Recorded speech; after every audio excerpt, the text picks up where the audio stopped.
So anxiety, friend or foe, is what I decided to speak today. I'm just curious, you can put your comments in the chat box for this part of my request.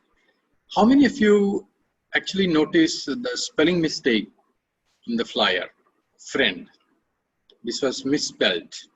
Yeah. It'll be interesting to just have information on how many actually really paid attention to it and what were you thinking about it, by the way? Yeah. What went on for you when you looked at this flyer? So you have any comments, Amol? Yes, sir. I felt we have made a mistake by sending a flyer. Do you have anything coming up from the participants? Yes, most of them have not noticed it, apart from a couple of them. Yeah, and was there some kind of an anxiety that got triggered for any one of you? इतना बड़ा presentation कर रहा है, he's offering a webinar and he's a PhD. And what kind of a flyer? And should I let him know? Should I write to Amol or Mahesh? And what went on for you? Some quick thoughts, then I'll take on from there.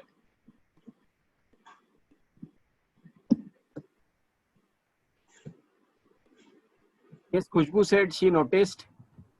Mm-hmm. And why didn't you think of letting me know? So what was going on for you? Abuli said didn't matter really, so it's okay.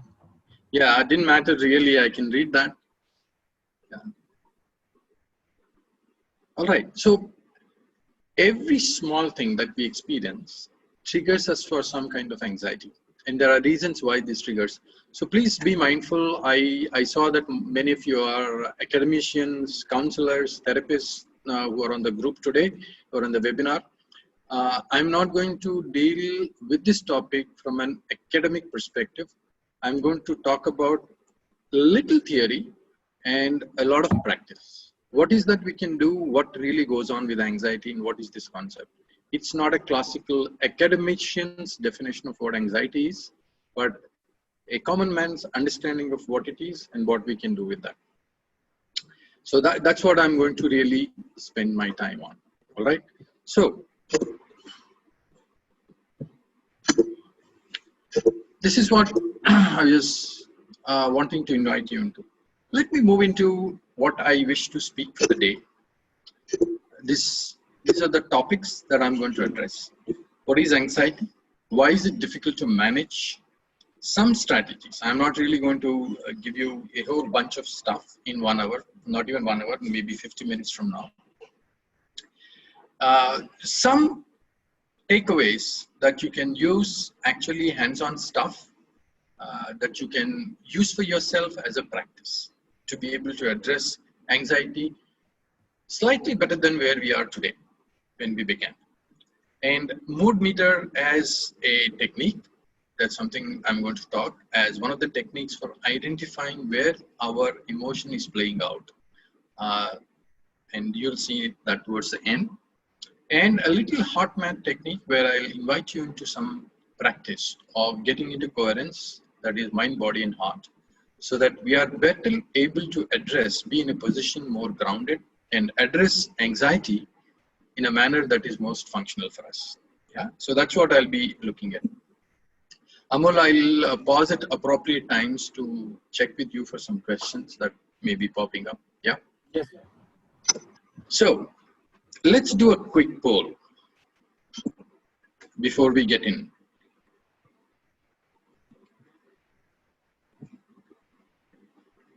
Okay, I'm just launching this poll. Please respond to it, and I'll share the results, and we'll move on from there. Based on what you're responding, I'll move you into the next part. Yeah. So the question is, I do my best when I work under pressure. What do you think? Always, sometimes, rarely, never. What does it look like? Sometimes I take it for most of the time. Yeah. So I'll stop this poll in another 15-20 seconds and share the results with you, and then I'll move forward in the direction of what these results are saying and what we can do with anxiety.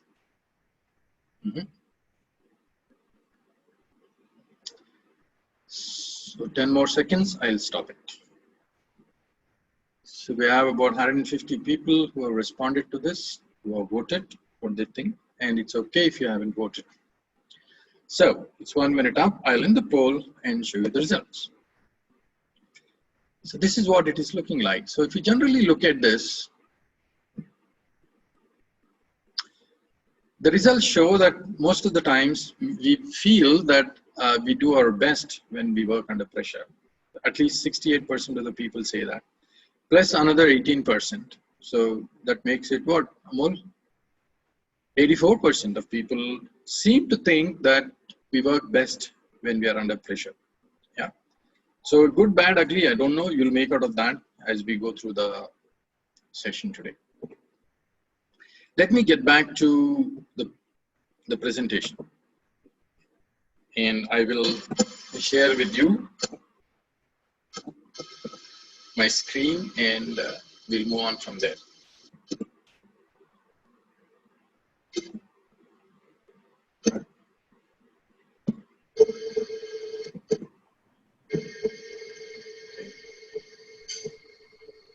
Just give me a sec.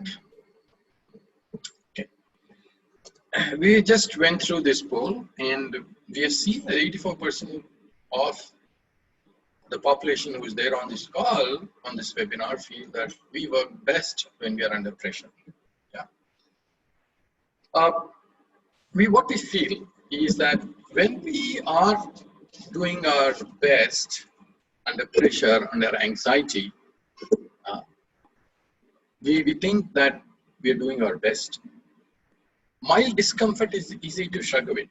Well, there is some anxiety when boss calls in for a presentation, or you are reprimanded by your spouse.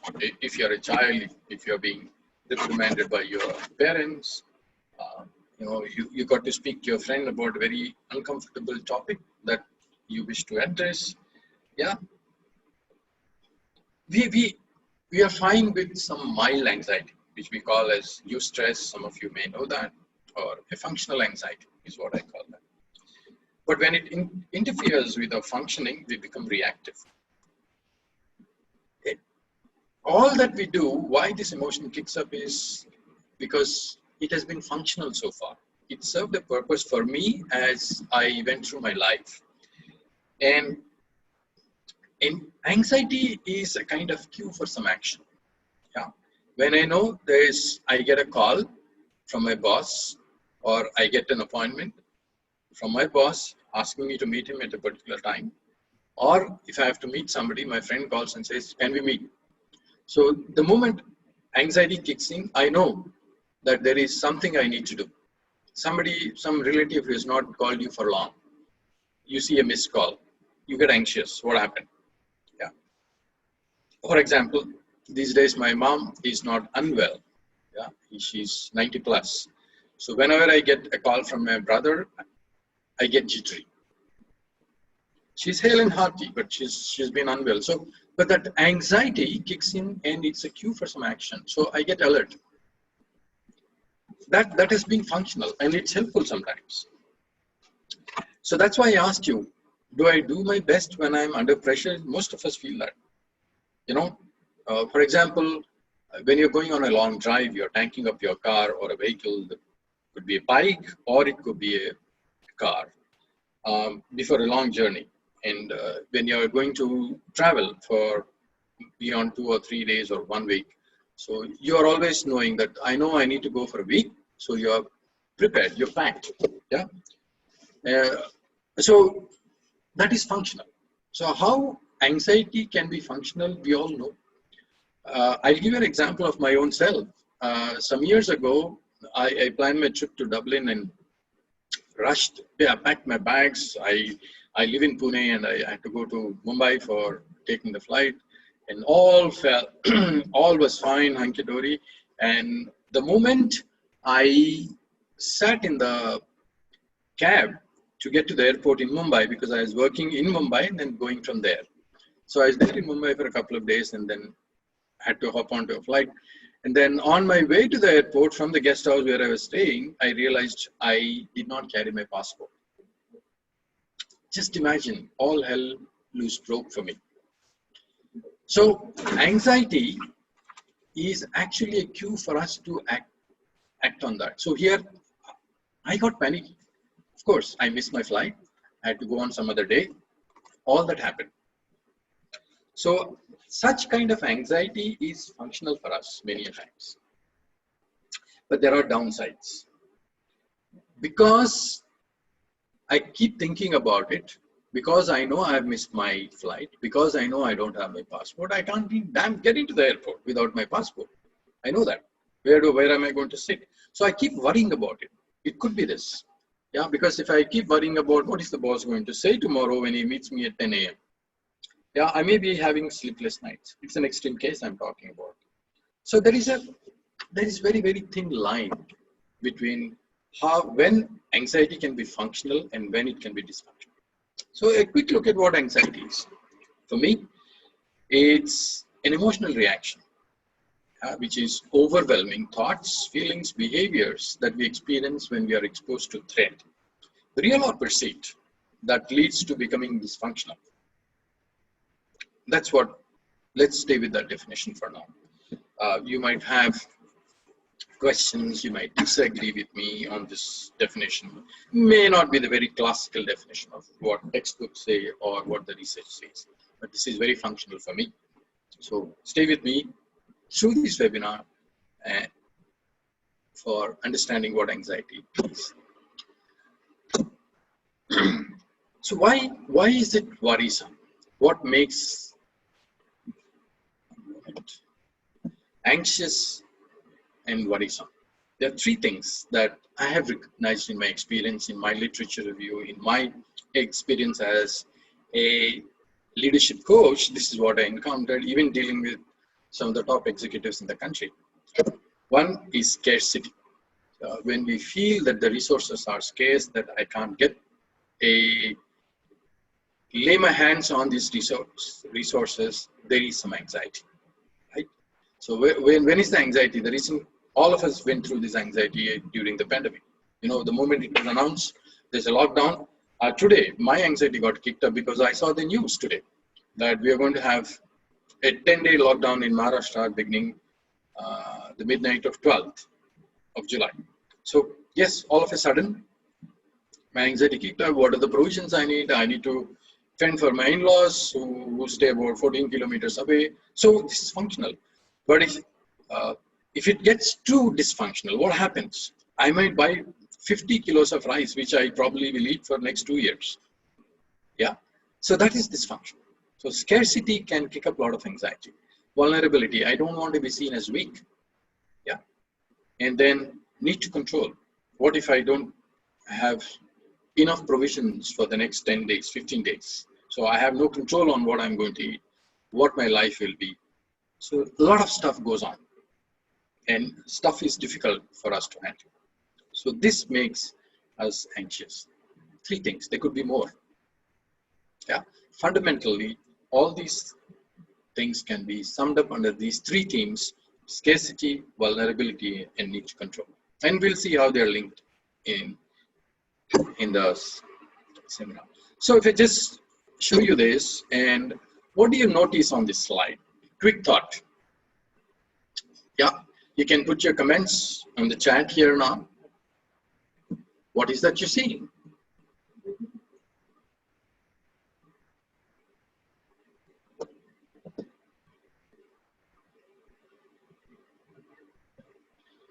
Yeah, I'm trying to get to the chat and read.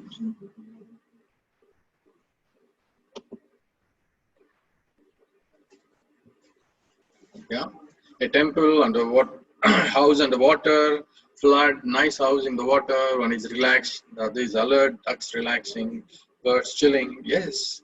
Okay. Do you see anything else? Look at it very closely. Yeah. Birds trying to say, birds trying to. I can't see the video. No, it's not a video. It's only a visual. Yeah. I don't know if I can build this, but let me stop you here. Yeah. What is important here is, if you can see my cursor, there is a blue line on these pipes. Yeah. Yeah. You can see this. This is how thin is the line between anxiety being functional versus dysfunctional. So it is very, very thin, and it is not easily available for our perception, our understanding, in our awareness. And this is what we need to be mindful when we are looking at it. And that's why it makes it difficult to address anxiety. Yeah, let me move on. So why is it difficult to manage? Two things is what I figured out, and which is again functional for us to understand as non-academicians, non-therapists. We don't notice it easily. Yeah, it is always there, but we are okay with it. We try to work around it, and we'll see a little bit about it. And second thing is, anxiety management that we always get into is counterintuitive many times. Let me just take a quick poll and check with you what it looks like. Yeah, I will again go off the screen and set up a poll and invite you to take a little poll here. Yeah.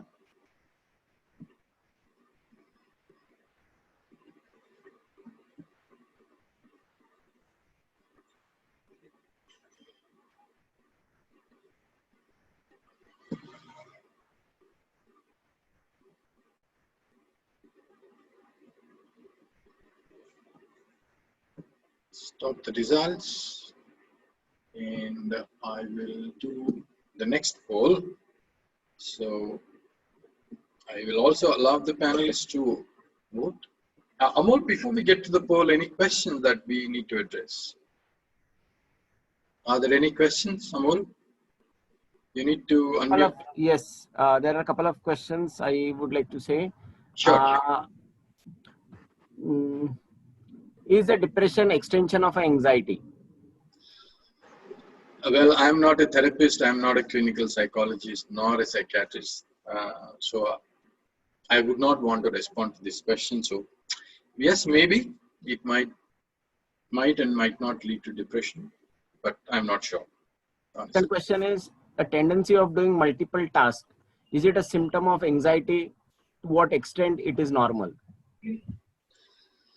Yes and no. If I'm not capable of handling multiple tasks, it will kick up anxiety. Definitely. But we'll see during this presentation what I mean to say, that where is my focus? That is more important. If my focus is very distributed, if I'm spreading too thin across several tasks, then there is going to be anxiety, because as human beings, as life forms, and one of the things that I learned in Gestalt is completion. If you start something, it is always satisfying to have completed what we have started. So if you have started several things, you leave several of them unfinished, and that can be a cause of anxiety. Shall we move on, Amol? One more question, if you want to take, like how to find out symptoms of the students' anxiety in the classroom. We'll address partially as we go through the session, so I won't take it now. Thanks. Thanks. Yep. Yeah, I'm launching the poll for 1 minute, and we'll see.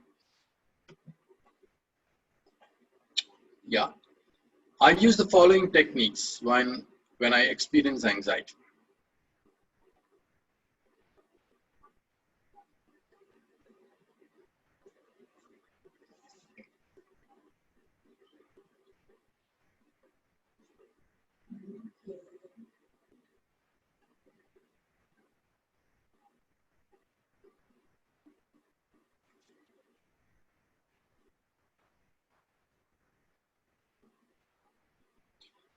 The responses are slightly lengthy,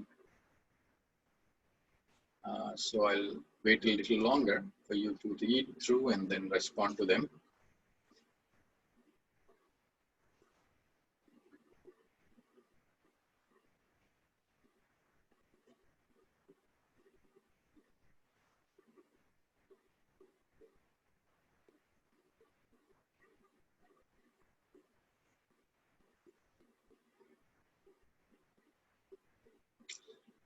Yeah, Rasika has asked me, can you expand on counterintuitiveness? That's where we're getting to soon after the poll. So hold your breath.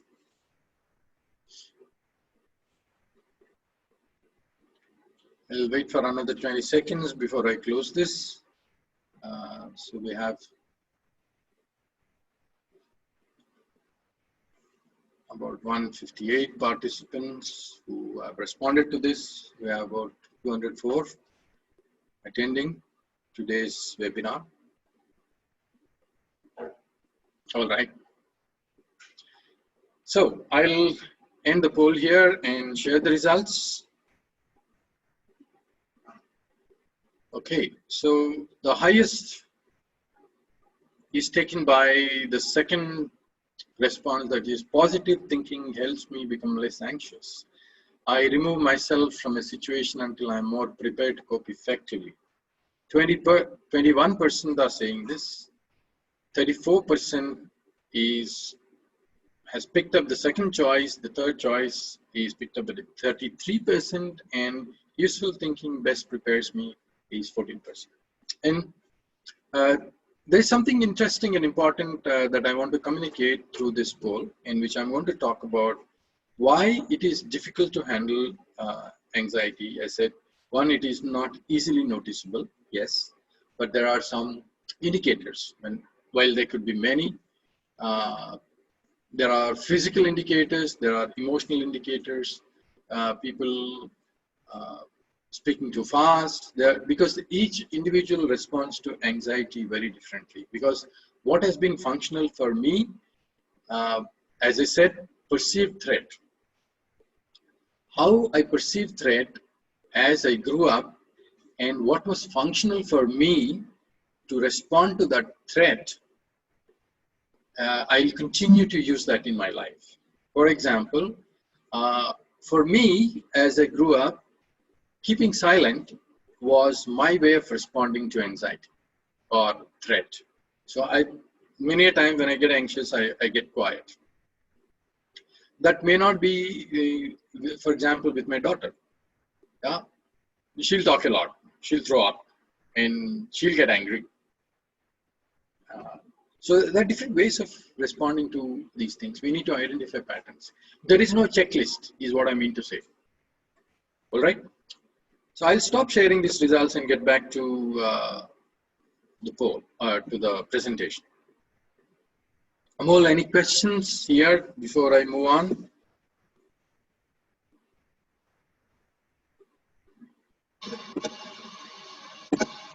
Amol, you are muted if I'm not mistaken. If you have any questions, I will take them now and move on.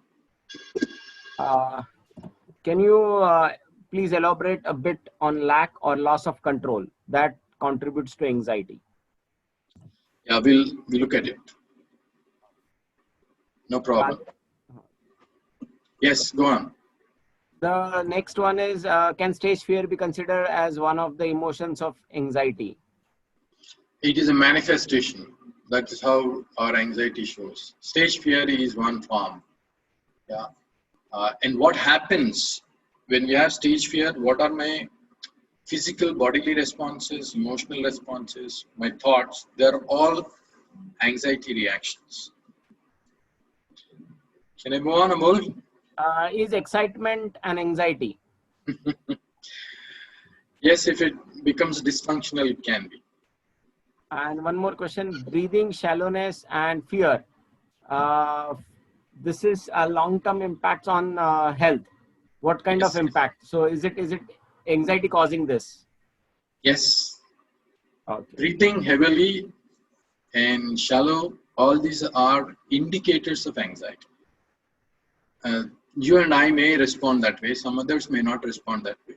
So we need to identify our own specific ways of how we respond. That is the trick here. Okay, Amol, I'll move on. Yes, thank you. So 3 strategies, simple ones is what I'm going to offer you as a part of this webinar. Yeah. Something that we need to understand is what distinction between a useful prediction versus an anxious fiction. What is that? We are constantly, our anxiety gets up, kicked up, builds, and makes us dysfunctional is because there are a lot of fictions that we have, anxious fictions. We'll talk about it. The second is taking action, and third is accept and redirect. Simple stuff that we are going to talk today, and I'll offer you some tips on that. So there is a second poll. This is the third poll. Sorry, this is not the second one. A quick poll again to check what is it that you're thinking as a group. So I'm launching this poll. It's a quick one. You should not take more than 30 seconds. I'm being mindful of the clock. I don't want to delay it beyond 9:05 because we began at 9:05. Yeah.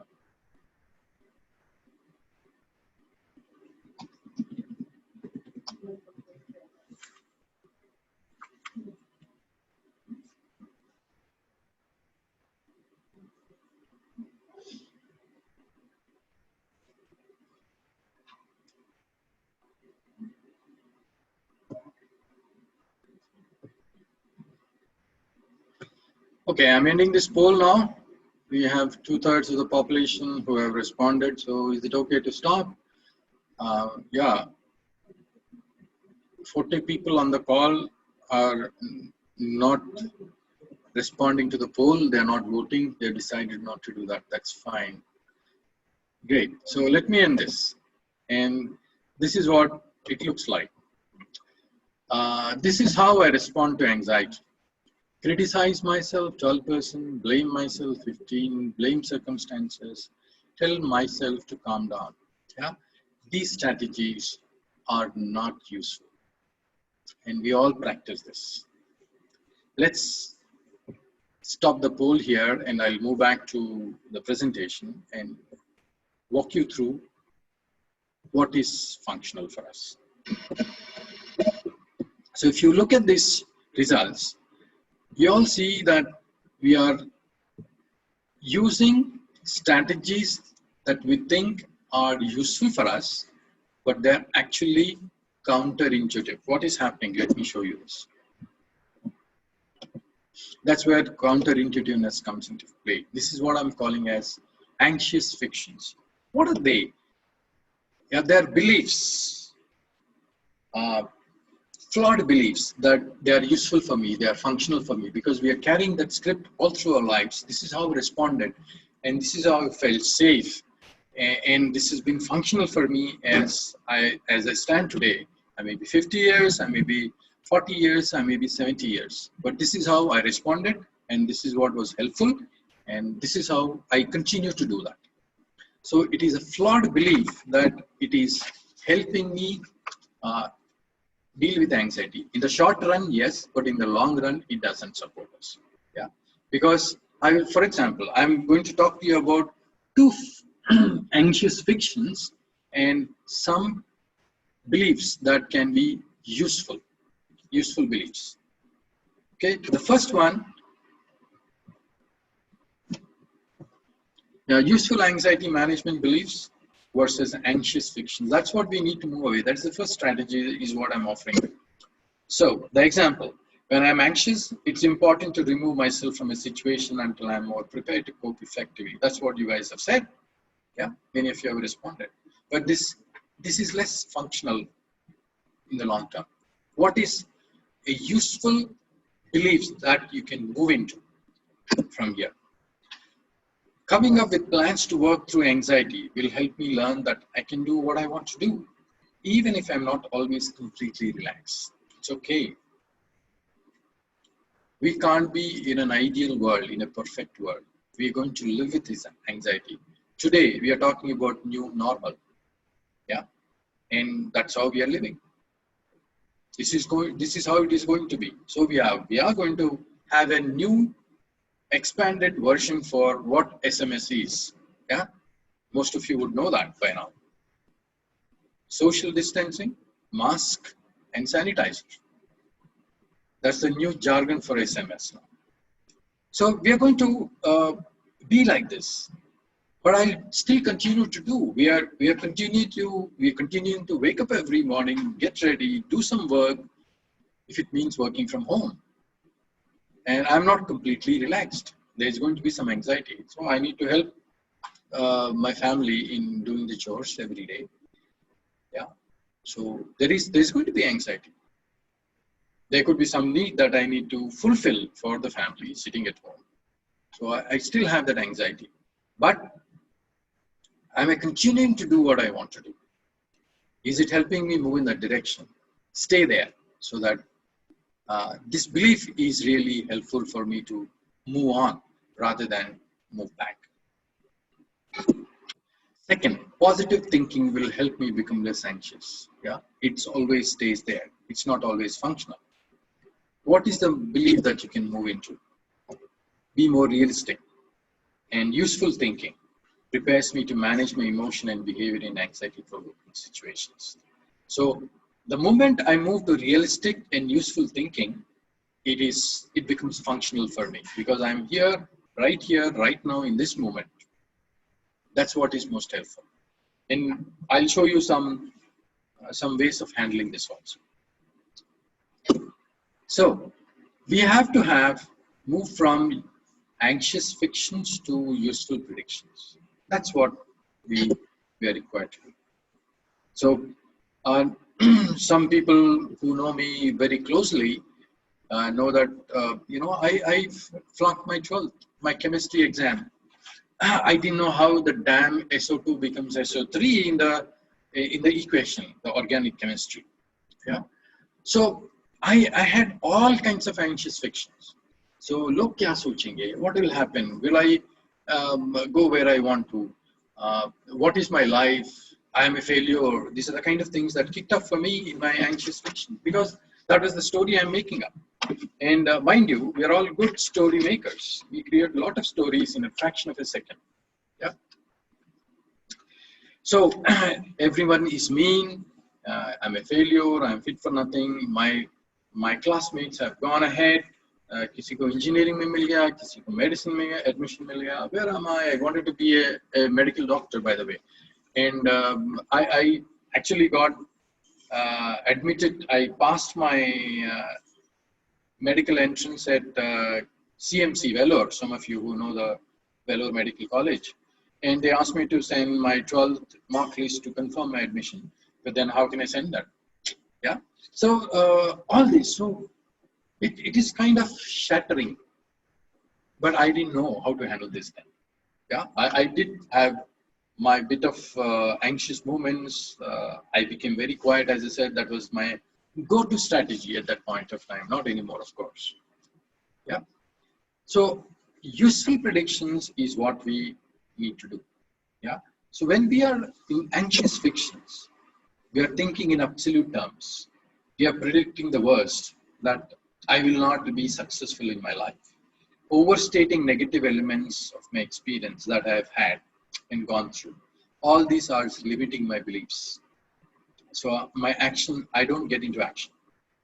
So hence, I need to move into useful predictions, which are more realistic, yeah, more practical. How do I move from anxious fictions to useful predictions is what I'm going to talk. So this is possible through few questions that we can ask ourselves. I'll pause here. Amol, any questions that you think I need to address at this point of time?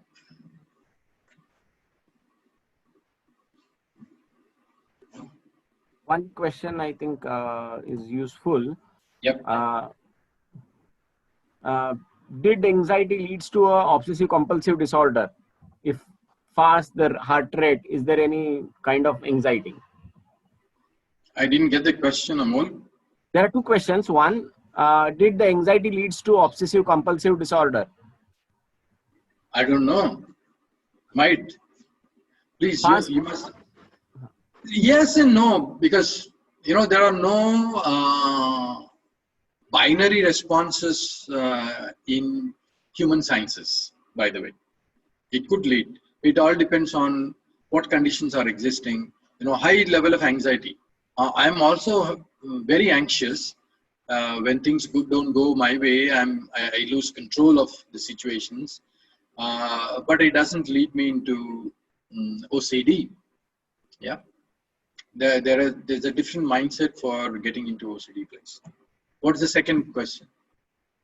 Increased heart rate. Is it a Yes. symptom of anxiety? Yes, it is. Those of you who are aware of, I don't want to go there, physiology of emotions is another topic in itself. That is how our autonomous nervous system responds to anxiety. Because again, the only thing the autonomous nervous system, the limbic system knows is to protect and safeguard ourselves. So I won't go there.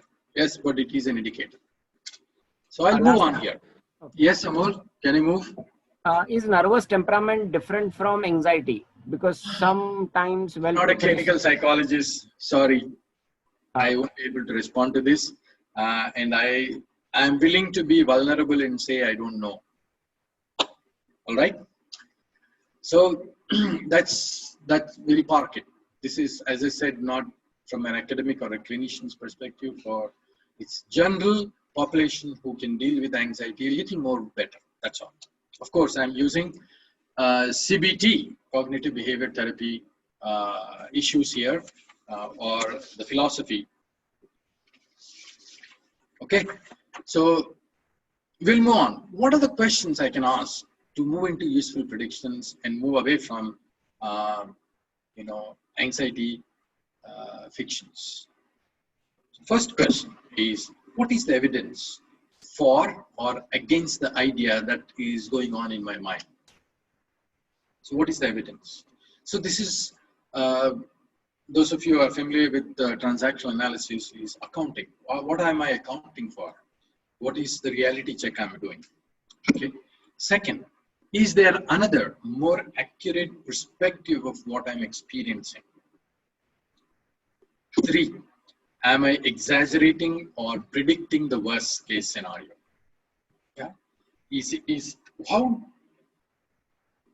generally when anxiety keeps up, we are always thinking about the worst case. For example, in my case, when I flunked my 12th, I can't do anything in my life. I'm a failure. Actually, it is an absolute truth that you're wanting to say.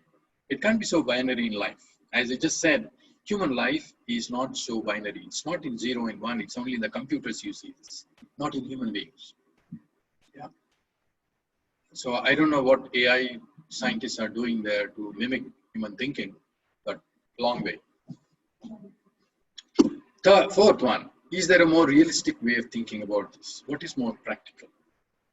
So one of the things this is the only thing that I could do. One of my brothers helped me look at this is, so what is possible for you now? What interests me?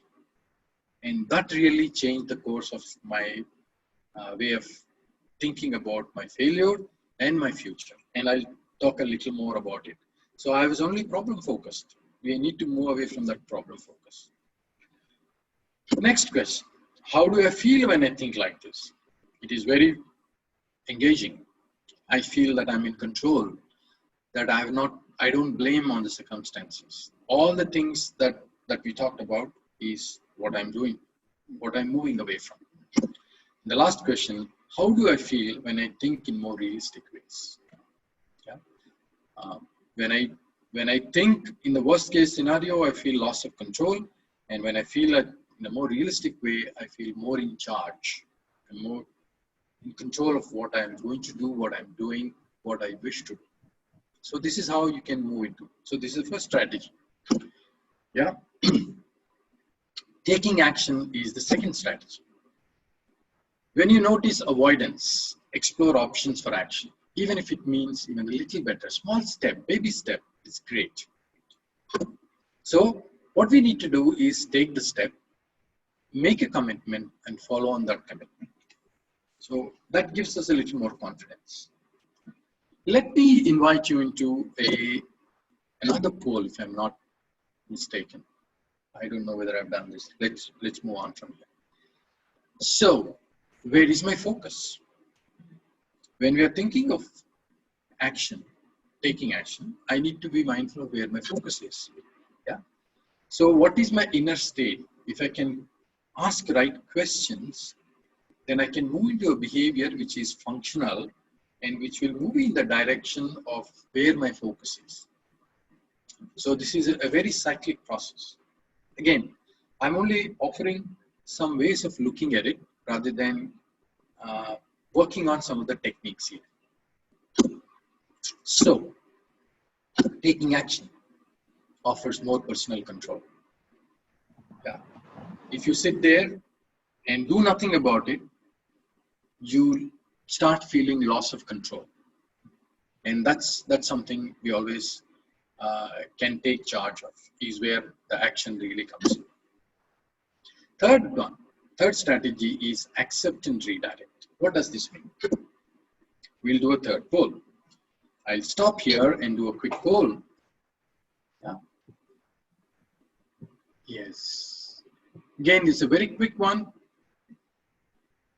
Oh, sorry, I've already done this. So what I'm saying is telling myself to calm down, criticize myself, blame circumstances. These are different things that we really looked at. And when we are accepting and redirecting, we are moving away from criticizing self, others, and circumstances and taking charge again. So, let me get back to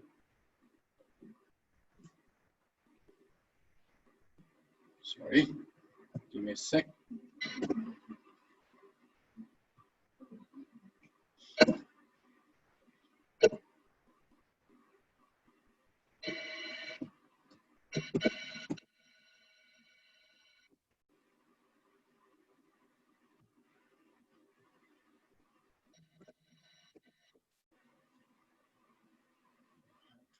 Share screen. Why can't I see that?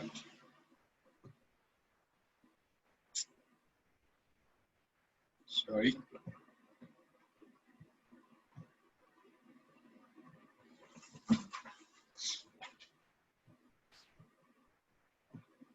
Amol, any questions in the meantime that you think I should respond to right away?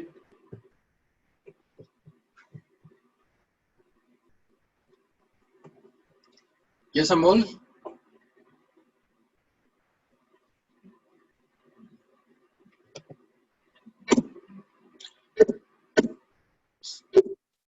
So, what does this mean?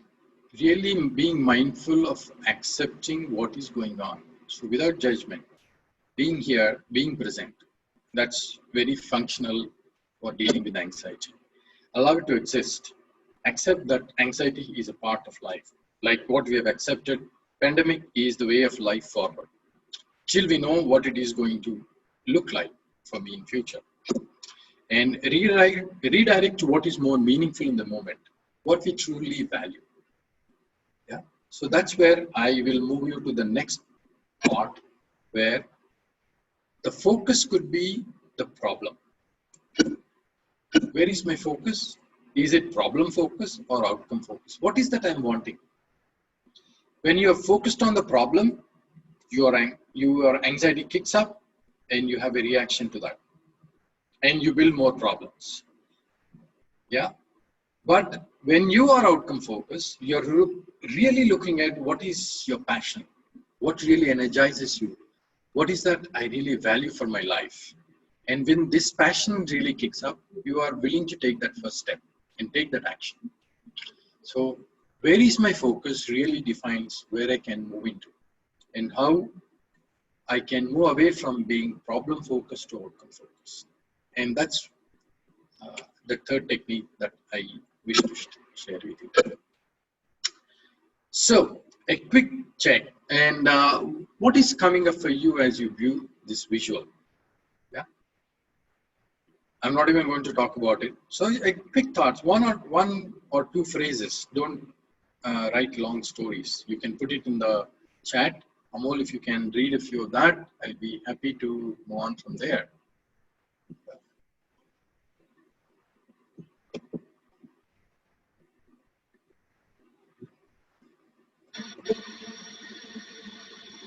Happiness, freedom, memories of lost loved ones. Okay.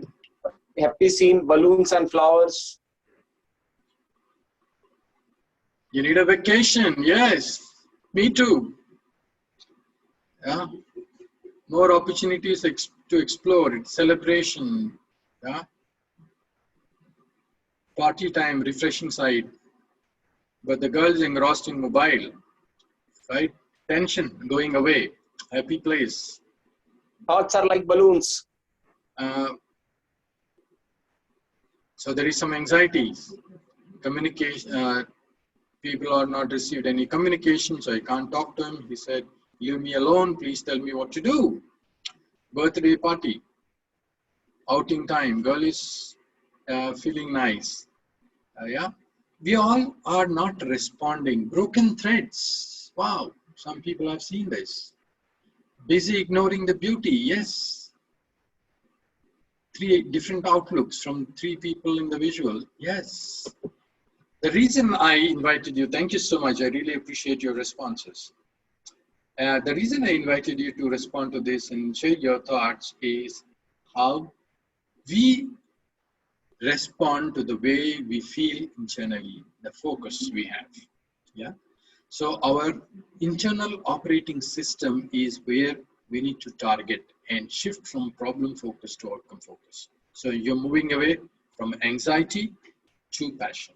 That is the shift that we need to have. And that's what this is really bringing us into focus. So I'm going to give you the last bit of a tip on how we can identify what is the importance of level of pleasantness we experience and the energy we have that relates us to our emotions. This is one way of doing a reality check of where we are.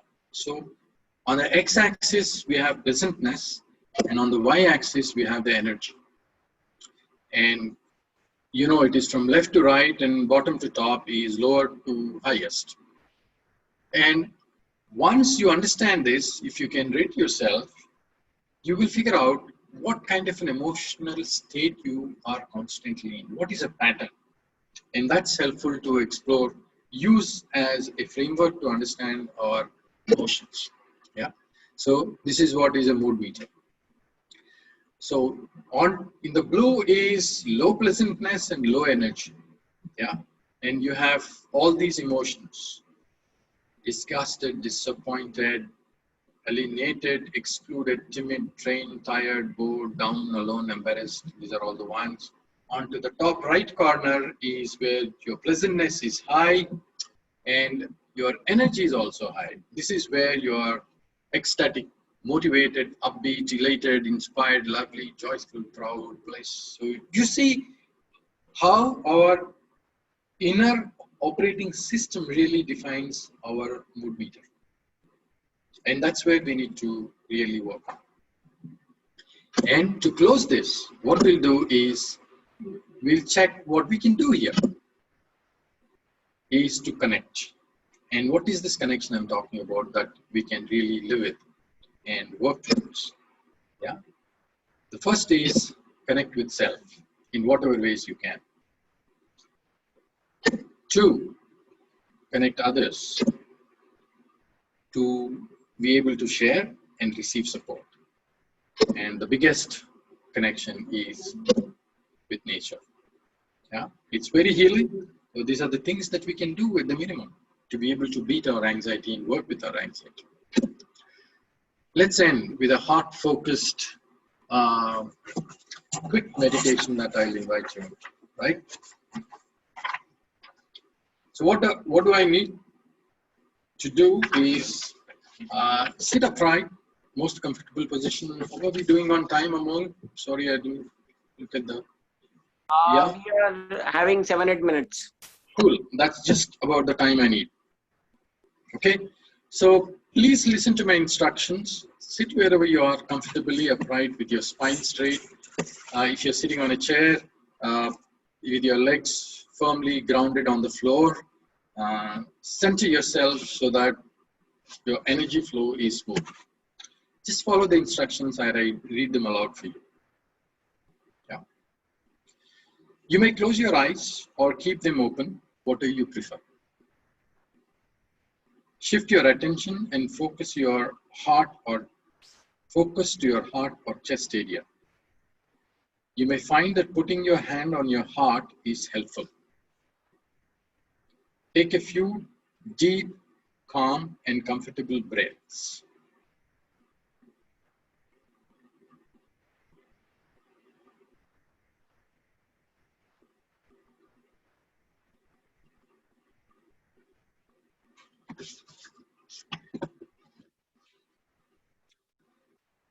Now imagine that your breath is flowing into and out of your heart or chest. Breathe deeply but comfortably and try to make the breath nice and balanced. That is the same length of time for the in-breath as the out-breath. Perhaps begin with a pace of around 5 seconds for the in-breath and 5 seconds for the out-breath. Use whatever count is comfortable.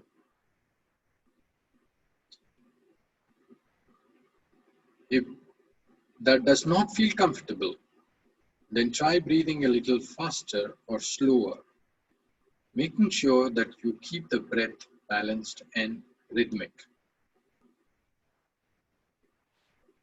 While doing all this, keep your focus in your heart and imagine the breath flowing in and out of the heart or chest. Let your belly expand and contract with each breath that you take. Try to get your breath as smooth and sustained as possible. So there should be a rhythm of in-breath and out-breath. Don't hold at the end of the inhale or exhale. Allow your breath to flow in and out in a smooth and sustained way. Enjoy a few minutes of heart-focused breathing, and I'll let you know when you are ready to move on for the next part.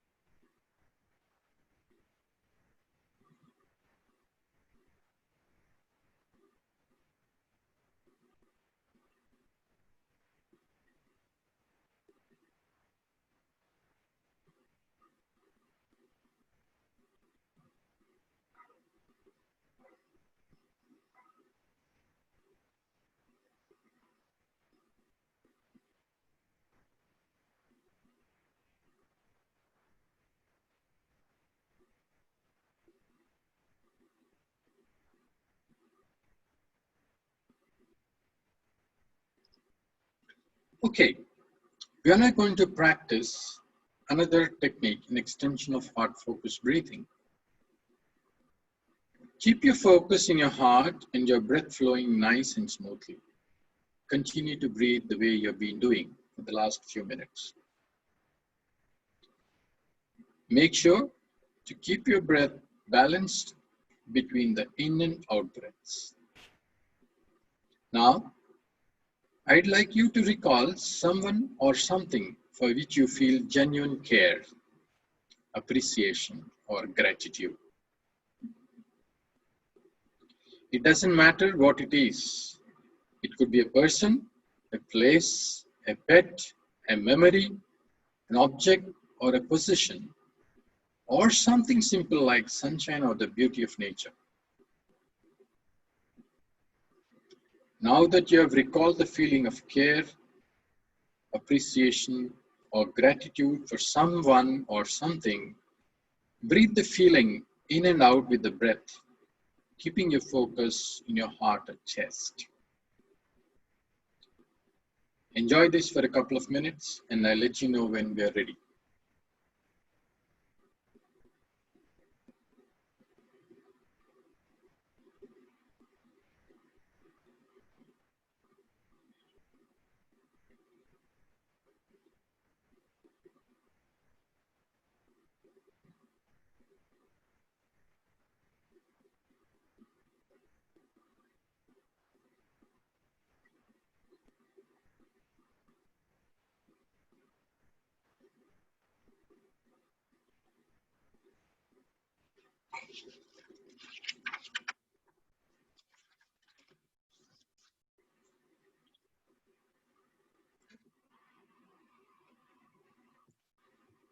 All right, we have come to the end of this session, and I really appreciate your participation, your curiosity of what anxiety is and what we can do about it. It's a big topic. This is the best I could squeeze into 1 hour. Some strategies, what we can do with that in some way forward, some quick steps that you can do to be able to address this so that it is functional for us and not dysfunctional. Amol